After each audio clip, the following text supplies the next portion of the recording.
रहे थे और उसके 9 पार्ट कंप्लीट हो गए थे। आज हम लेके चल रहे हैं पार्ट नंबर 10, जिसमें हम लोग सीखने वाले हैं ऊर्जा संरक्षण। ओके, पिछला जो टॉपिक था वहां हमने देखा था आपके पास असमान चुंबकीय क्षेत्र था और उसमें आपके पास एक आयताकार लूप था और उसको आप नियत वेग से गति करवा रहे थे।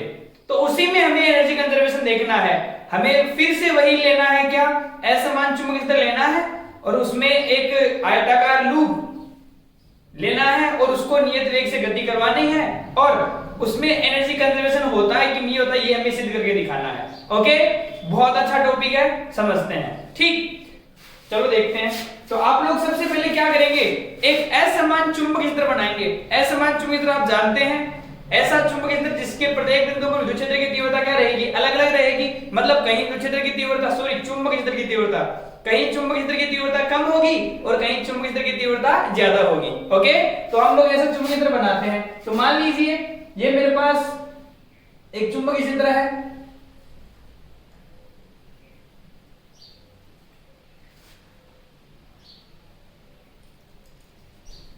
जिसमें आप क्या देख रहे हो, आप देख रहे हो यहां चुंबकीय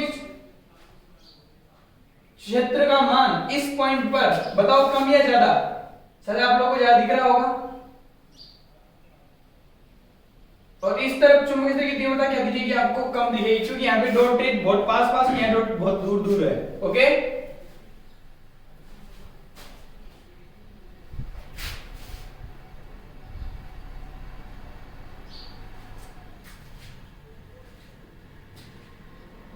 डॉट का मतलब आप समझते होंगे,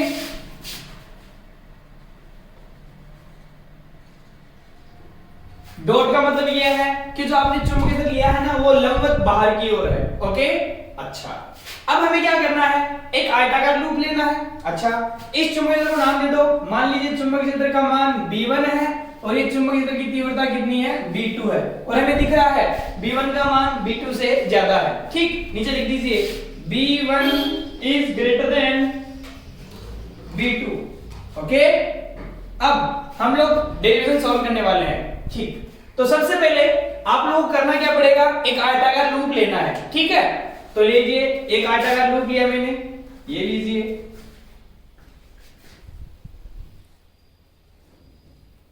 ये लिया मैंने एक आयताकार लूप जिसका आप नाम दे दीजिए, मैंने क्या नाम दिया, P Q R और S।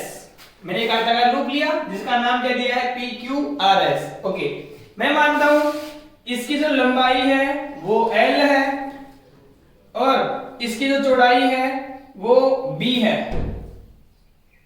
तो आपके पास एक आयताकार लूप है PQRS जिसको आपने कहां रखा है, असमान चुंबकीय क्षेत्र में रखा हुआ है। अब आप क्या कराएंगे, इसको v वेग से गति करवाएंगे। क्या करवाएंगे, v वेग से गति करवाएंगे। तो मान लीजिए मैं इसको इस तरफ गति करवाता हूं, कितने वेग से, v वेग से। ठीक है, अब v वेग से जब आप इसको गति करवाते हैं तो इस समय इसमें ऊर्जा संरक्षण नियम की अनुपालना होती है कि नहीं होती, वो हमें सिद्ध करना है। ऊर्जा का हमें सबसे पहले करना क्या है, ऊर्जा देखनी है। आप देखेंगे ऊर्जा का मतलब होता है कार्य, आपको पता है ऊर्जा की मात्रक जूल, कार्य का मात्रक जूल। अब किया गया कार्य किस में परिवर्तित होता है, ऊर्जा में। तो यहां हम लोग जो कार्य करेंगे वो कार्य किस में कन्वर्ट होगा, ऊर्जा के रूप में, और वो जो ऊर्जा है वो आगे बढ़ के किसी ना किसी रूप में चलेगी, वो हम लोग बाद में देखेंगे। पहले इस चीज को आप ढंग से समझिए। हमने यहाँ पे किया क्या है, आपने असमान चुंबकीय क्षेत्र लिया है B1 और B2 और इसमें आपने क्या लिया, एक आयताकार लूप लिया है PQRS। ओके, जब आपको इस v वेग से गति करवाते हैं तो पिछले टॉपिक में हमने सीखा था, हमने क्या सीखा था, जब आप किसी भी आयताकार लूप को या किसी भी छड़ को जब एक समान चुंबकीय क्षेत्र या असमान चुंबकीय क्षेत्र में क्या कराते हैं, गति कराते हैं, तो उसका एक सिरा धनावेशित और दूसरा सिरा कैसा हो जाता है, ऋण आवेशित हो जाता है। वो धनावेशित और ऋणावेशित क्यों होता है, क्योंकि जब आप इसको गति करवाते हैं v वेग से, तो जब ये गति कर रहा होता है, ये चालक छड़ है ना, जब ये गति कर रही होती है तो उसमें उपस्थित धनावेश और ऋणावेश भी क्या करते हैं, गति करते हैं। ओके, तो उन धनावेशों या ऋणावेशों पर इनकी गति के कारण क्या लगता है, बल लगता है, और जो बल है वो बल लगने के कारण वो जो धनावेश और ऋणावेश है वो इन छड़ों के किसी ना किसी एक सिरे पे धनावेशित भाग चला जाएगा और एक सिरे पे क्या चला जाएगा, ऋणावेशित भाग चला जाएगा। बात समझ रहे हो? ओके, तब आप एक बार थोड़ा ध्यान से देखिए, आप क्या देखेंगे, इसको हम लोग इस तरफ गति करवा रहे हैं v वेग से, थोड़ा सा देखते हैं, ध्यान से देखें तो आप क्या देखेंगे, यहां पर b बाहर की ओर है, b किधर है, बाहर की ओर है, ओके, और आप v इस प्रकार से गति करा रहे हैं इस तरफ बाहर की ओर, इस तरफ v वेग से, तो क्या दोनों की दिशा लंबवत है, बिल्कुल लंबवत है। तो आप यहां पर सबसे पहले लगने वाले बल की दिशा निकालेंगे और लगने वाले बल की दिशा फ्लेमिंग के बाएं हाथ के नियम से निकालते हैं। इस प्रकार से आप लोग बाएं हाथ को फैला लेंगे और यहां पर क्या, ये किसको दिखाती है, चुंबकीय क्षेत्र की तीव्रता को, ये किसको दिखाता है, वेग को, और ये किसको दिखाएगा, उन आवेशों पर लगने वाले बल की दिशा को। ओके, तो हम लोग सबसे पहले इस PQ भुजा पर लगने वाले बल को देखते हैं, ठीक है, उसके बाद में हम लोग इस पर देखेंगे, उसके बाद में इन सब पे देख लेंगे। तो आप देखो इस पर लगने वाले बल को देखो एक बार, किस पर, PQ भुजा पर लगे, PQ भुजा में जो उपस्थित आवेश है उनको, उन पर लगने वाले बल की दिशा देखते हैं। ओके, तो सबसे पहले चुंबकीय क्षेत्र की तीव्रता किस तरफ, बाहर की ओर, तो ये लीजिए ये अंगुली, ये कौन सी तर्जनी किसको दिखाती है, चुंबकीय क्षेत्र की दिशा को, ओके, फिर ये मध्यमा किसको दिखाती है, वेग को, तो वेग की दिशा इस तरफ है, तो वेग की दिशा इस तरफ, ओके, और ये नीचे लगने वाला अंगूठा किसको दिखाता है, बल को, तो आप मेरे को बताइए, ये V तो लगने वाला बल आवेशों पर, और ये कौन से आवेशों पर, धनावेशों पर, तो धनावेशों पर लगने वाला बल की दिशा किस तरफ, नीचे की तरफ, मतलब इस PQ भाग में जो धनावेश होंगे वो सारे धनावेश किस तरफ आ जाएंगे, नीचे की तरफ आ जाएंगे। जब धनावेश नीचे की तरफ आएंगे, ऋणावेश किस तरफ जाएंगे, ऊपर की तरफ। तो बताइए आप लोग मेरे को, यहां पर कौन सा आवेश आ जाएगा, धन आवेश आ जाएगा, किस तरफ, नीचे की तरफ, तो यहां आ गया कौन, धनावेश, और यहां कौन हो जाएगा, ऋण आवेश। ठीक इसी प्रकार से इस SR पर देखिए, RS भुजा भी देखिए आप लोग, ओके, ध्यान से देखते हैं हम लोग, क्या यहां पर चुंबकीय क्षेत्र की तीव्रता बाहर की ओर, तो ये लीजिए चुंबकीय क्षेत्र की तीव्रता बाहर की ओर, तर्जनी अंगुली से किसको दिखाती है, चुंबकीय क्षेत्र की तीव्रता को, ओके, ये किसको दिखाती है, मध्यमा वेग को, तो वेग इस तरफ, ये लीजिए वेग इस तरफ, बाहर की तरफ, और यहां ये लगने वाला अंगूठा किसको दिखाता है, बल को, धनावेश पे लगने वाला बल, तो धनावेश पे लगने वाला बल किस तरफ हो जाएगा, नीचे की तरफ। तो बताओ इस छड़ का कौन सा सिरा धनावेशित, S सिरा धनावेशित और R सिरा ऋणावेशित, तो बताओ धनावेश कहां जाएगा, नीचे की तरफ, और यहां पर कौन, ऋणावेश। ओके, एक बात बताओ आप मेरे को, जो लगने वाला बल है उसकी वैल्यू होती है F बराबर QV vector cross B vector. आप मेरे को बताइए, ज्यादा धनावेश जहां जहां पर चुंबकीय क्षेत्र की तीव्रता का मान ज्यादा हो तो वहां लगने वाला बल भी ज्यादा होगा। अब आप मेरे को बताइए, ढंग से सोच समझ के बताइएगा, यहां पर इस S पॉइंट पे और P पॉइंट, इन दोनों में से कौन सा सिरा ज्यादा धनावेशित होगा और इन दोनों में से कौन सा ऋणावेशित होगा? अकॉर्डिंग टू मी ये जो S सिरा है ये ज्यादा धनावेशित होगा, किसके कंपेयर, P के कंपेयर। ऐसा क्यों? क्योंकि यहां पर चुंबकीय क्षेत्र की तीव्रता का मान क्या है, ज्यादा है, और यहां चुंबकीय क्षेत्र की तीव्रता का मान कम है। तो आप मेरे को बताइए S और P के कंपैरिजन में कौन सा सिरा ज्यादा धनावेशित होगा? S सिरा। तो यहां पर आप धनावेश की मात्रा दिखा देंगे ज्यादा, ओके। और इन दोनों में ज्यादा ऋणावेशित कौन होगा? इन दोनों में ज्यादा ऋणावेशित कौन होगा? ये वाला। तो बताओ कौन सा सिरा? R सिरा। क्यों? क्योंकि यहाँ पर ऋणावेश, यहाँ पे चुंबकीय क्षेत्र की तीव्रता का मान ज्यादा है, तो ये ऋणावेश में मान ज्यादा हो जाएगा, ओके। अब आप क्या देख रहे हैं, यहां पर लगने वाले बल, चुंबकीय बल का मान आ गया, जिसके कारण क्या हुआ, जितने भी धनावेश और ऋणावेश है वो एक दिशाओं में क्या हो गए, आगे आगे पीछे गति करने लग गए, जिसके फलस्वरूप क्या हुआ, इस PQ छड़ का P सिरा धनात्मक और Q सिरा ऋणात्मक, RS में से S सिरा धनात्मक और R सिरा ऋणात्मक हो गया, ओके। अब हमें पता है, हमें क्या पता है, जब ये सिरे धनात्मक ऋणात्मक हो गए तो यहाँ पर धारा प्रवाहित हो सकती है, और हमें पता है धारा की दिशा किधर से किधर होती है, किधर से किधर होती है, उच्च विभव से निम्न विभव की ओर। समझ रहे हो आप लोग? ओके। तो आप मेरे को बताइए, यहाँ जो प्रेरित धारा की दिशा होगी या धारा यहाँ पे प्रवाहित होने वाली है, वो धारा किस तरफ जाएगी? उच्च विभव से निम्न विभव की ओर। आप मेरे को बताइए, इन दोनों में से उच्च विभव कौन है? आपको पता है विभव का मान V बराबर होता है कौन? KQ/R। जहां पर आवेश की मात्रा ज्यादा है वहां विभव का मान ज्यादा, तो इन दोनों में से विभव का मान ज्यादा किसका? S का, ओके। उसके बाद में इन दोनों में से विभव का मान ज्यादा किसका? R का या Q का? विभव का मान ज्यादा इसका रहेगा परिमाण में तो, लेकिन जब इसका परिमाण के साथ हम दिशा निकाल के लाएंगे तो यहाँ पर देखो माइनस में कम है, यहाँ पर माइनस में ज्यादा है, तो कम कौन सा हो जाएगा, ये वाला ज्यादा कम हो जाएगा, ये इसका मान क्या रहेगा, ज्यादा रहेगा। तो आप मेरे को बताइए धारा की दिशा इस तरफ ले जाए या इस तरफ ले जाए। सुनो, अगर इस तरफ ले जा सकते हैं क्योंकि ये उच्च विभव है, निम्न विभव है, चलो ले जाओ। लेकिन जब यहां धारा की दिशा देखेंगे तो ये निम्न विभव होगा, ये उच्च विभव होगा, माइनस में होने के कारण। अरे देख रहे हो ना, यहाँ माइनस के 6 और यहाँ माइनस के 3 ही है, माइनस के 6 माइनस के 3 में से कौन बड़ा, माइनस का 3 बड़ा, तो ये उच्च विभव है ना, तो धारा इस तरफ तो जा नहीं सकती। तो हम लोग डायरेक्शन क्या देखेंगे, इस तरफ से। इस तरफ से क्यों देखेंगे, क्योंकि ये उच्च विभव, ये निम्न विभव, धारा किस तरफ चली, इस तरफ, ये लीजिए। फिर ये उच्च विभव, ये निम्न विभव कहां चली, इस तरफ। फिर ये उच्च विभव, निम्न विभव इस तरफ, और उसके बाद में यहाँ पर आवेश पे जो बल लगता है उसके कारण दिशा इस तरफ आ जाएगी। तो आप लोग क्या देखेंगे, यहाँ पर एक धारा की दिशा हो जाती है, और धारा की दिशा किस तरफ से किस तरफ हो जाएगी, S से P की तरफ, P से Q की तरफ, और Q से R की तरफ, और R से S की तरफ। तो इस प्रकार से यहाँ पर धारा एक बंद परिपथ में प्रवाहित करने लग जाती है। बात समझ रहे हो, ओके। बट हमें तो ऊर्जा संरक्षण दिखाना है, हमें तो क्या दिखाना है, ऊर्जा संरक्षण। तो ऊर्जा को दिखाने के लिए कहीं ना कहीं हमें क्या चाहिए, कार्य चाहिए, और हम जानते हैं कार्य क्या होता है, बल इंटू विस्थापन होता है। कार्य क्या होता है, बल इंटू विस्थापन। तो मुझे यहाँ पर क्या चाहिए, यहाँ पर लगने वाला बल का मान लिखाना है, ओके। और उस बल के विरुद्ध हम लोग क्या करेंगे, कार्य करेंगे। तो अगर हम लोग कार्य इस तरफ कर रहे हैं तो परिणामी बल शायद उस तरफ लगना चाहिए, ठीक है। तो हम लोग कंक्लूजन निकालते हैं कि लगने वाला बल उस तरफ आता है कि नहीं आता है, ठीक। हम लोग बल का मान निकालते हैं, ओके।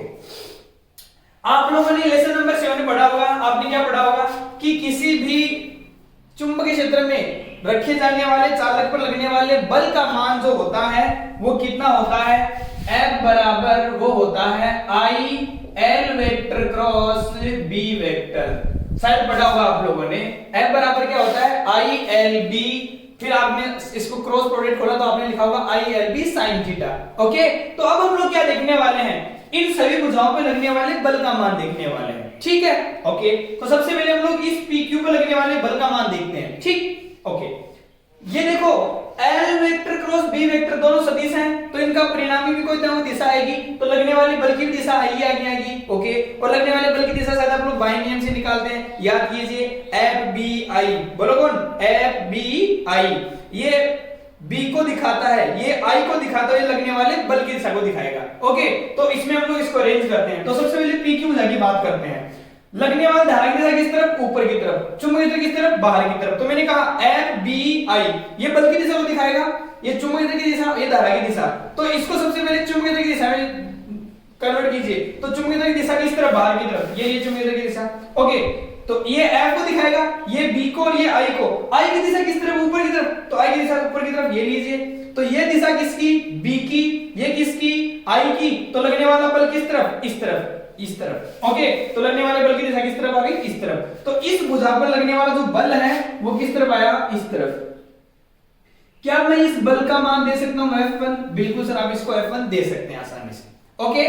फिर इसी प्रकार से इस पर लगने वाले बल की दिशा देखते हैं, चलो चेक कर लीजिए। बताओ यहां धारा की दिशा इस तरफ है, धारा की दिशा इस तरफ, B किस तरफ, बाहर की तरफ। तो ये B बाहर की तरफ, धारा की दिशा इस तरफ। तो अंगूठा किसको दिखाएगा, लगने वाले बल की दिशा को। तो FBI, तो लगने वाला अंगूठा किस तरफ, बल किस तरफ गया, ऊपर की तरफ। ये B और ये I, अरे I इस तरफ रहा क्यों नहीं, ये तो F ऊपर की तरफ। तो यहाँ इस भुजा में लगने वाला बल ऊपर की तरफ, तो ये लीजिए लगने वाला बल किस तरफ, ऊपर की तरफ। क्या मैं इसको F2 बोल सकता हूँ, बिल्कुल सर, आप इसको F2 बोल सकते हो, ओके।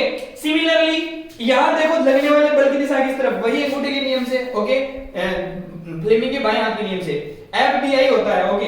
इस बार धारा की दिशा नीचे की तरफ है, तो क्या मैं इसको इस तरफ कर दूंगा, ये B चुंबकीय क्षेत्र की दिशा बाहर की तरफ, ये I क्या इसमें धारा की दिशा नीचे की तरफ, ये तो लगने वाला बल इधर विपरीत, तो लगने वाला बल इस तरफ। तो यहां लगने वाला बल किस तरफ आ जाएगा, इस तरफ ले लीजिए।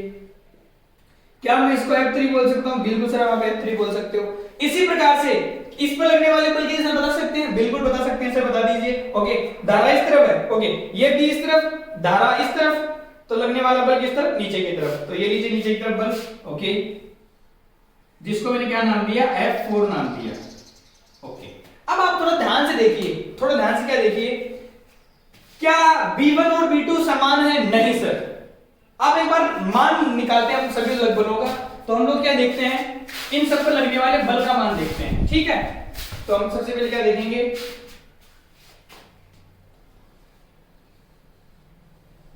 आप सबसे पहले इनकी लैंग्वेज लिख देंगे। आप क्या लिख देंगे लैंग्वेज सबसे पहले, माना पी क्यू आर एस आयताकार लूप को असमान चुंबकीय तल B1 व B2 में रखा जाता है और लंबवत रखा जाता है तथा इसको नियत वेग v से गति करवाते हैं, तब इन पर लगने वाले चुंबकीय बल के कारण इनके एक सिरे धनावेशित दूसरे ऋणावेशित। धनावेशित कौन कौन से, P और S धनावेशित होंगे जबकि R और Q ऋणावेशित होंगे। ठीक, जबकि S भाग अधिक धनावेशित और P भाग कम धनावेशित।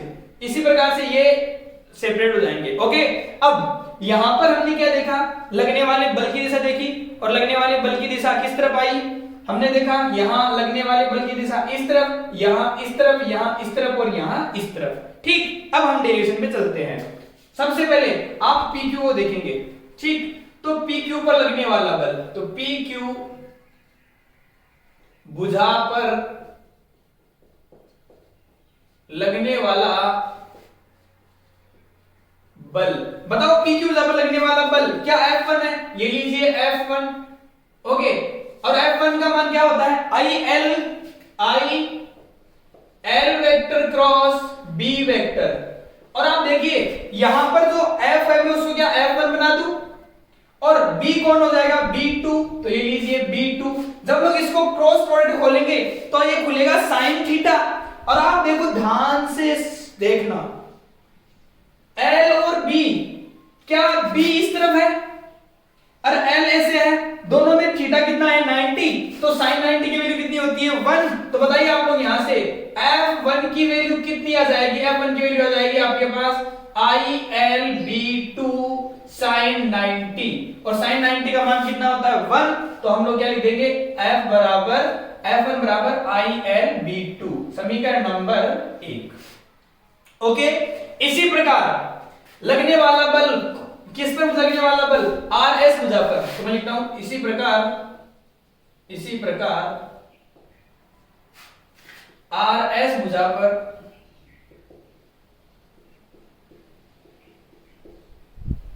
लगने वाला बल, RS भुजा पर लगने वाला बल देख लीजिए। बताओ उसकी दिशा इस तरफ है, अपोजिट है, तो बताओ कौन, F3। Okay, F3 equals to क्या हो जाएगा, वही कौन I, क्या ये L है L क्रॉस B1 या B2, B1 लिखेंगे और फिर से वही L और B में कितना डिग्री 90 डिग्री, तो कितना हो जाएगा sin 91। तो बताओ F3 कितना हो जाएगा, वो हो जाएगा ILB1, समीकरण नंबर 2।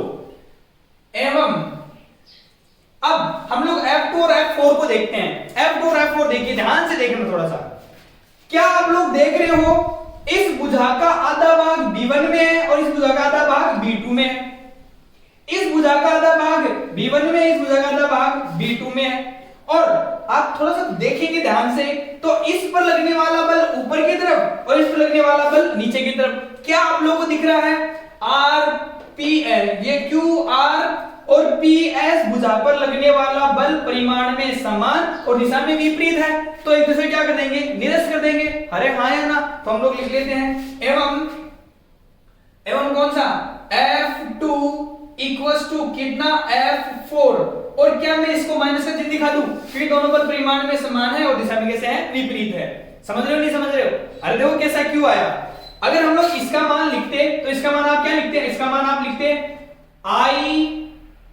इसका मान क्या लिखते, लिखते देते हैं बार, इसका मान F4 F2 का मान देखो क्या लिखते हैं आप लिखते I L की जगह लिखते हैं आप लोग B, तो IB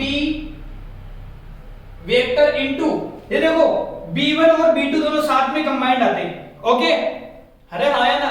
ओके, यहां पर भी क्या आते हैं, IB और B1 B2 साथ में कंबाइंड आते हैं, मतलब ये परिमाण और ये F4 का परिमाण क्या है, समान है और दिशा में कैसा है, विपरीत है। ओके, तो आप क्या लिखेंगे यहां पर, F2 और F4 परिमाण में समान है, दिशा में कैसा है, विपरीत, समीकरण नंबर 3। ओके, तब लूप पर परिणामी बल, लूप पर परिणामी बल। बताओ परिणामी बल कितना हो जाएगा? F बराबर क्या हो जाएगा? सभी बलों का योग कर देंगे, बताओ कितना?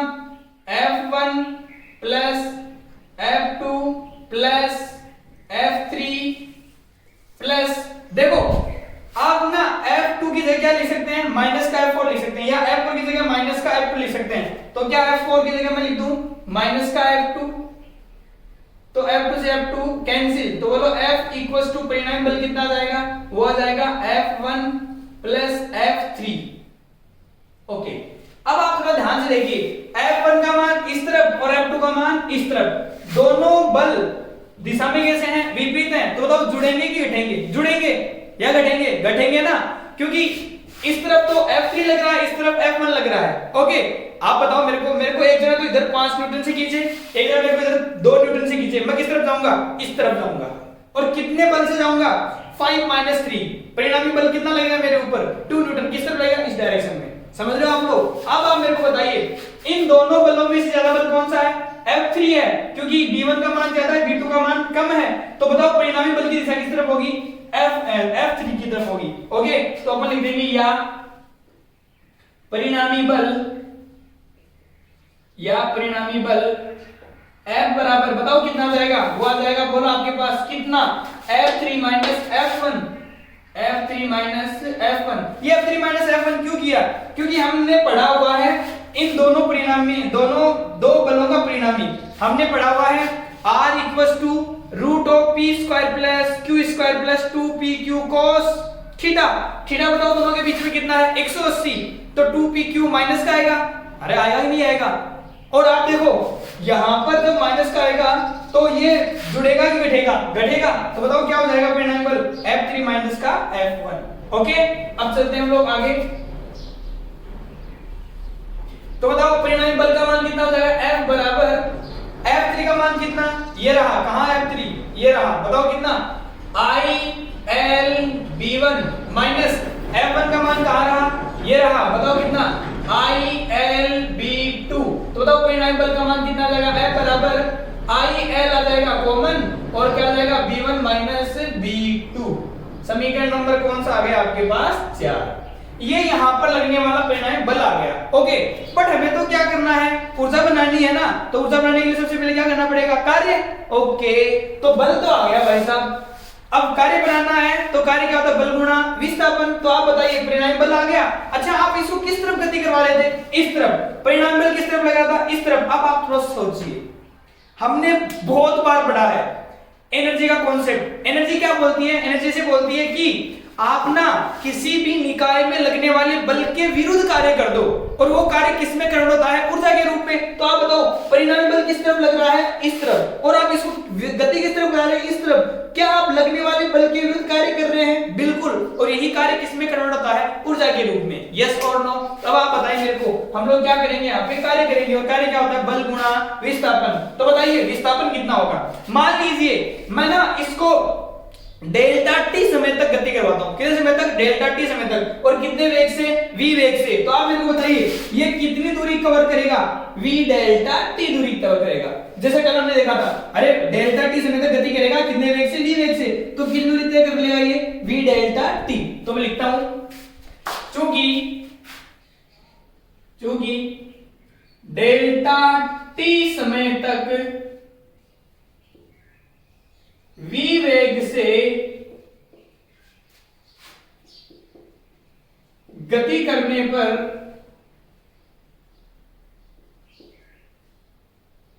v डेल्टा टी विस्थापन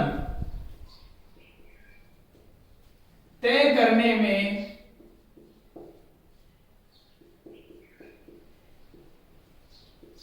किया गया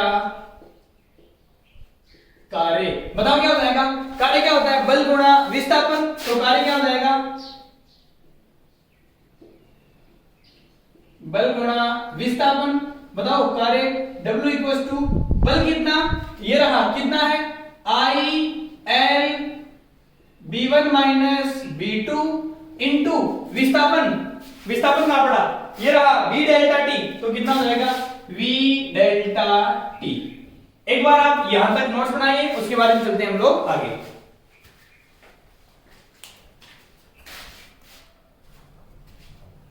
ओके, चलते हैं हम लोग आगे।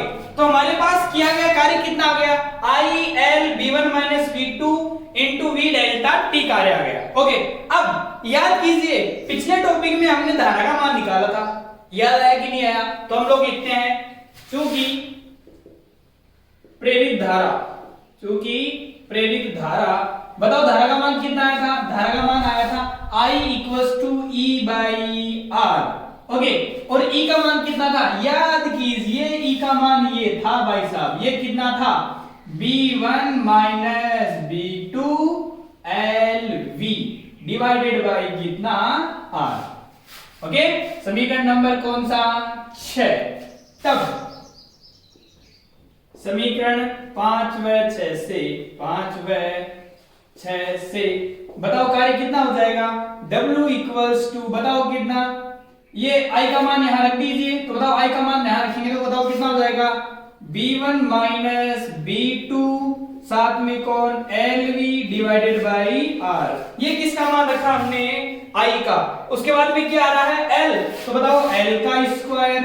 उसके बाद में क्या आ रहा है? B1 माइनस B2, तो B1 माइनस B2 का होल स्क्वायर। उसके बाद में क्या आ रहा है? V, तो ये लीजिए V का स्क्वायर, और साथ में कौन आ रहा है? डेल्टा T, तो ये लीजिए कौन? Delta T।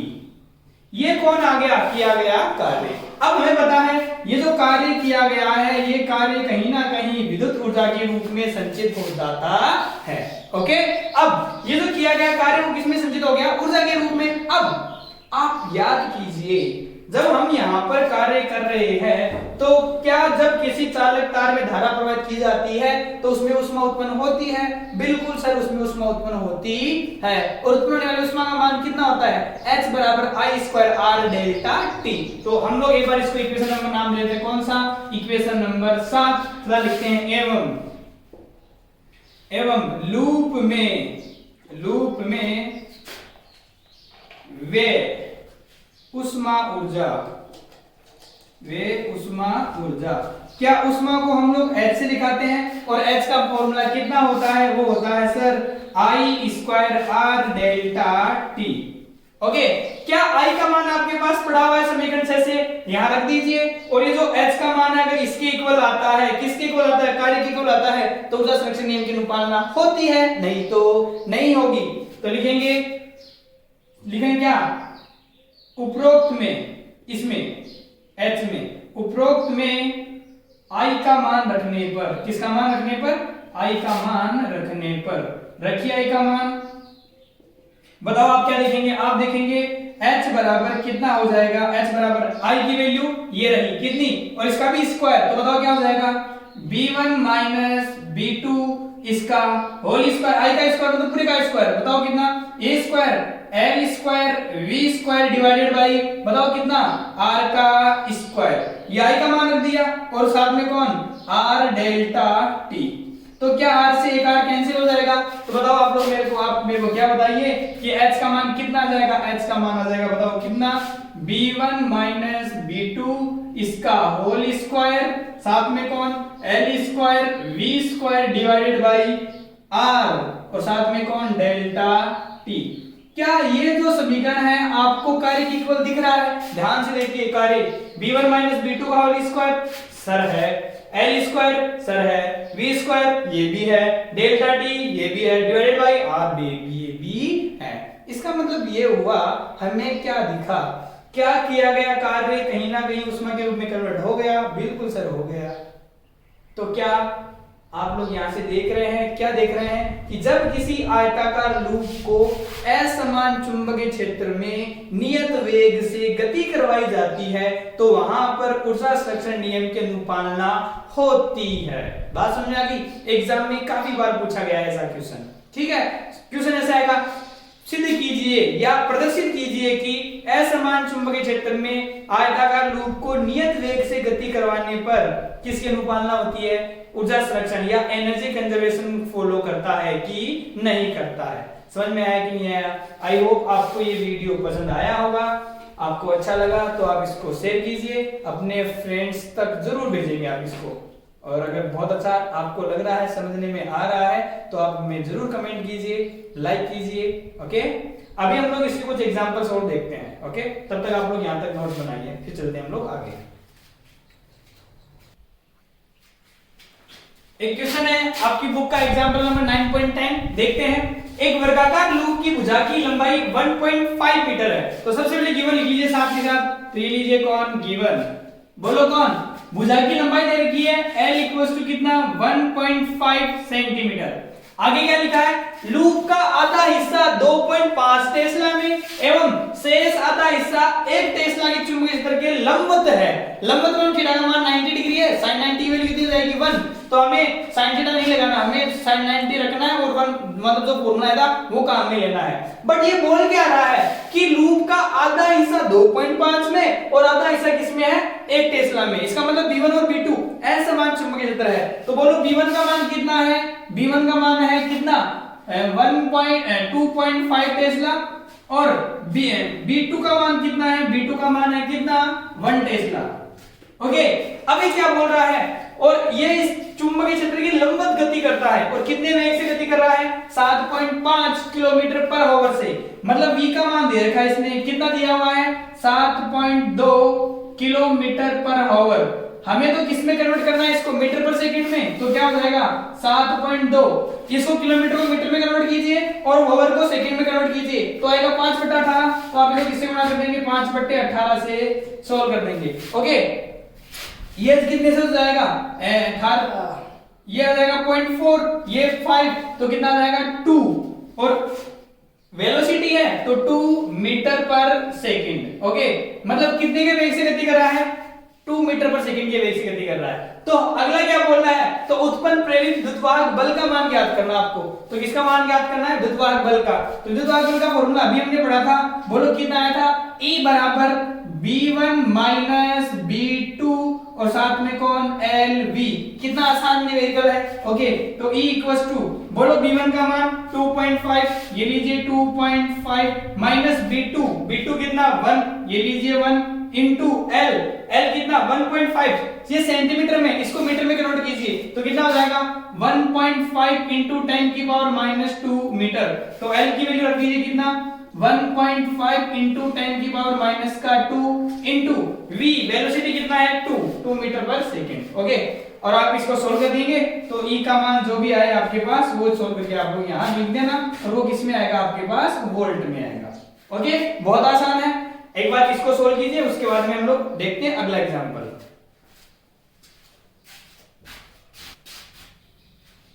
अगला जो एग्जांपल है वो है 9.11।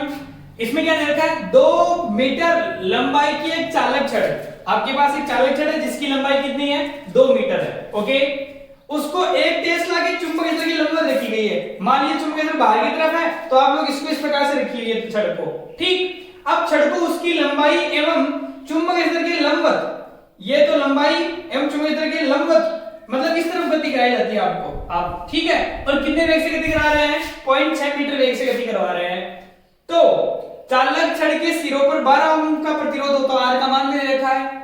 तो गति के लिए आवश्यक बल, तो F का मान निकालना आपको, और आवश्यक शक्ति, और आपको क्या ऊष्मा की दर निकालनी है। ठीक है, तो सबसे पहले गिवन लिख लेते हैं हम लोग, बहुत अच्छा टॉपिक है, एग्जाम में अक्सर ऐसे क्वेश्चन आते हैं। ठीक है, तो आप इसको अच्छे से करेंगे, रेड मार्क कर लेंगे और घर पे एक बार 2-3 बार इसे ट्राई करेंगे। ठीक, तो सबसे पहले गिवन लिखते हैं, क्या लंबाई दे रखी है L कितना मीटर 2 मीटर, B का मान दे रखा है B कितना भाई साहब, B का मान है 1 टेस्ला। उसके बाद में लंबवत है मतलब sin 90 का मान 1 हो जाएगा, और वेलोसिटी दे रखा है V इक्वल्स टू कितना, V का मान है 0.6 मीटर पर सेकंड। ओके, और प्रतिरोध का मान दे रखा है R इक्वल्स टू कितना 12 ओम। तो आपको निकालना क्या है, आवश्यक बल F का मान निकालना है, फिर आवश्यक शक्ति P का मान निकालना है, और फिर उत्पन्न ऊष्मा की दर, ऊष्मा की दर मतलब क्या निकालना है W बाई T या डेल्टा T, जो भी आप लिखना चाहें, ऊष्मा की दर निकालनी है। मतलब ऊष्मा किस में भाग देना है, समय में भाग देना है, ये निकालना आप लोगों को। ये तीनों चीजें निकालनी है। ओके, तो देखो उस्मान मतलब कहीं ना कहीं हमें बल निकालना है, तो F का मान फॉर्मूला होता है I L B sine theta, theta का मान कितना 90, तो F बराबर आई एल बी चाहिए, आई चाहिए मेरे को, और आई कौन है धारा, तो आपको पता है क्योंकि धारा बोलो धारा आई का मान कितना होता है, धारा आई का मान होता है E बट्टे आर, होता है कि नहीं होता, तो सबसे पहले आपको E निकालना पड़ेगा, और E का फॉर्मूला आप जानते हैं BLV, तो बताओ E का मान कितना होता है BLV डिवाइडेड बाय कितना R, तो यहां से किसका मान हो जाएगा I का, तो बोलो I बराबर कितना हो जाएगा, B का मान कितना 1 टेस्ला, ये लीजिए 1 टेस्ला, इनटू L का मान कितना 2 मीटर, ये लीजिए 2 मीटर, इनटू V वेलोसिटी कितनी, वेलोसिटी ये रही 0.6 डिवाइडेड बाय R, R कितना, ये रहा कितना 12 ओम। ओके, तो आप लोग यहां से धारा निकाल लीजिए, बताओ धारा कितनी आ जाएगी, I बराबर आ जाएगा आपके पास यहां से, बताओ कितना, ये कितना 6 और ये कितना आ जाएगा, अरे 0.6 डिवाइडेड बाय 6 तो कितना हो जाएगा 0.1, तो धारा कितनी आ जाएगी 0.1 एम्पियर। ओके, यहां पर हमने क्या निकाल ली, धारा निकाल ली। अब आपको सबसे पहले क्या निकालना है, बल, तो आपको पता है चूंकि F लगने वाला बल, F का मान क्या होता है आई एल बी साइन 90 या I L B sine theta, theta क्या है लंबवत है, तो थीटा का मान कितना 90 डिग्री, तो आई एल बी लिख देंगे, बताओ F बराबर क्या हो जाएगा आई एल बी। ओके, तो F बराबर बोलो I का मान कितना 0.1, तो ये लीजिए 0.1 इनटू L का मान ये रहा कितना 2 इनटू B का मान कितना B ये रहा 1, तो बताओ F का मान कितना आ जाएगा, F का मान आ जाएगा 2.2 न्यूटन। ओके, ये किसका मान आ गया आपके पास F का मान। ओके, अब उसके बाद में क्या निकालना आपको, बल तो आ गया भाई साहब, हमें क्या निकालनी है शक्ति, तो आप जानते हैं शक्ति जो होती है वो होती है क्या, कार्य करने की दर W/T। ओके, और कार्य क्या होता है बल गुणा विस्थापन, तो आप लिख दो यहाँ पे बल गुणा विस्थापन बटा समय। अब एक छोटी सी बात देखिए, यहां पर विस्थापन भी नहीं दे रखा, बल हमने निकाल लिया, तो देखो यहां पर जो चीज दे रखी है उसी से हमें सॉल्यूशन करना है। तो आप देखिए क्या बल विस्थापन बटा समय आप जानते हैं वेग होता है, तो क्या शक्ति इक्वल्स टू P बराबर क्या हो जाएगा बल इनटू वेग, तो क्या शक्ति क्या हो जाएगा बल गुणा वेग, तो आप बताइए P बराबर, बताओ बल कितना आया 0.2, तो 0.2 इनटू वेग का मान दे रखा भाई साहब कितना, ये रहा 0.6, तो बताओ शक्ति कितनी आ जाएगी, शक्ति आ जाएगी तो हो जाएगा 0.12 वाट, ये क्या आ जाएगी इसकी शक्ति पावर। ओके, अब फर्स्ट पॉइंट हो गया, सेकंड पॉइंट हो गया, अब क्या निकालनी है उष्मा निकालनी है। ओके, निकाल लीजिए उष्मा, तो W इक्वल्स टू, याद कीजिए थोड़ी देर पहले हमने एक फॉर्मूला निकाला था उष्मा का, बताओ क्या फॉर्मूला आया था उष्मा का फॉर्मूला आया था sir I² delta T. Okay, but हमें तो क्या निकालनी है, हमें निकालनी है उष्मा की दर, तो क्या इस डेल्टा टी को मैं नीचे ले लूं, तो बताओ क्या हो जाएगा, या W divided by delta T बराबर कितना I²R। ओके, तो W बाई डेल्टा टी, बताओ I का स्क्वायर, बताओ I का फॉर्मूला निकाल लिया हमने, I कहां था, ये रहा I 0.1, ये लीजिए 0.1 का स्क्वायर इनटू R कितना है, ये रहा कितना 12 है। ओके, तो सोल्व कीजिए W divided by delta T, solve कर सकते हैं इसको आप, ये जो रहा 12 इनटू 0.1 इनटू 0.1 इनटू 0.1 ये हो जाएगा 0.01, तो W बाई डेल्टा टी उष्मा परिवर्तन कितना हो जाएगा, उष्मा में उष्मा की दर कितनी हो जाएगी, ये इससे मल्टीप्लाई करेंगे तो कितना हो जाएगा 0.12 है। अच्छा, एक देखो W अपॉन डेल्टा टी है, कितना है W upon delta T, W उष्मा या कार्य जो भी है आप लोग उसकी मात्रा कौन है जूल, तो ये कौन जूल डिवाइडेड बाय नीचे कौन है समय का मात्रा कौन सेकंड, तो कितना आ जाएगा जूल पर सेकंड, कितना 0.12, इसको 0.12 लिख दीजिए आप लोग। ओके, तो ये था बच्चों आपका एग्जांपल नंबर 9.11। अगर आपको हमारे वीडियो पसंद आते हैं तो आप इसे लाइक जरूर कीजिए, शेयर जरूर कीजिए। मिलते हैं हम लोग अगले वीडियो में, तब तक के लिए गुड बाय। और हाँ, एक विशेष बात मेरे प्यारे बच्चों, इस समय बहुत भयानक स्थिति चल रही है, तो आप सबसे मैं एक बात कहना चाहूंगा, अपने घर पे रहिए बाहर बिल्कुल मत निकलिए, घर पे बैठ के आराम से अपनी स्टडी कीजिए। अगर आपको कोई डाउट होता है तो आप जरूर हमें कमेंट बॉक्स में लिखते रहिए, ताकि आप लोग घर बैठे बैठे आराम से अपनी स्टडी को कंटिन्यू रख सके। ओके, मिलते हैं हम लोग अगले वीडियो में। Good bye.